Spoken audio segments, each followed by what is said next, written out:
girl, that's hot. That is hot. Hey, it's Emoji Nightmare, and I'm back for episode 2 of Pass the Tea, RuPaul's Drag Race Season 14, the Rucaps. This episode, we see 7 new queens. We got 7 last time, we got 7 this time, for a total of 14, and 1 queen will go home. The first queen to enter the workroom is Gorgeous, tiny little hot tamale. Next up was Deja Skye, touting that she's big, but she can break it down. Next up was Jasmine Kennedy, dancing diva, giving me all the Alyssa Edwards vibes. And then came Maddie Morphosis, the straight cis male drag queen that we've heard so much about. We finally get to meet Maddie. You know, Guy Fieri, only a straight person would choose to do Guy Fieri drag. And that wig giving me all the Amber LeMay vibes. Am I right? Angeria Paris Van Michaels giving me like Southern Priyanka from Canada's Drag Race meets Jada Essence Hall. Then we get Lady Camden. She's a UK queen living in Northern California. Little quirky girl, don't have much to say about that one. Diabetti is the final queen to enter the workroom, and we learn that she comes from the Crystal Method family and that she gets her name because she is diabetic. Woohoo! The queens get right into the typical standard photo shoot mini challenge, and they're in a big giant bowl of Tic Tacs. Angeria wins, serving the best look of all. Then the queens learn that, Alicia Keys is the guest judge for this episode. We took a poll, we being me, I took a poll on Instagram to find out who you were feeling the most. Last week's guest, Lizzo, or this week's Alicia Keys, and Lizzo won. RuPaul checks in with all the queens and sort of outs Maddie for being straight, which kind of sends the other girls kind of into a little bit of a tailspin. Most people seem pretty accepting of it, but you know, after all, drag is for everyone.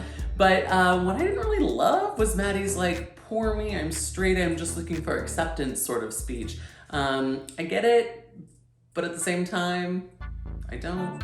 Ru asks all the queens what their big talent will be for part 2 of the CNT talent show.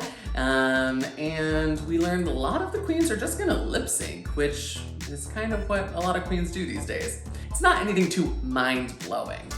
My tops for the talent show, I thought that Jasmine did a really good job with her back springs into flips into splits. I'm always wowed by queens who can dance because I certainly can. I actually really liked Maddie's electric guitar. I think it was just a little different, and I thought it was, you know, while RuPaul didn't quite love it, and we'll get to that, I thought it was something different that we haven't seen before. I don't know, maybe it's the Burlington in me, right? Like just a drag queen playing guitar seems very Vermont. And I also really loved Angeria's song. While I didn't love the overproduced auto-tune chorus, I really did love the lyrics. It's perfect branding for a queen to come out and sing a song about themselves and do it all while dancing and performing the house down boots. On the runway, I, again, liked Maddie. Did this Marie Antoinette, very inventive, something we haven't quite seen before. One thing I did not like about Maddie's outfit, and that the judges didn't say, or at least we didn't get it on the edit, were the flats. I know it was probably really hard for her to walk, contorting her body the way that she did, but I barely will excuse flats when we are performing on grass. Other runway looks that I liked, I loved Lady Camden's peacock. I really liked Gorgeous's, I just really loved that one.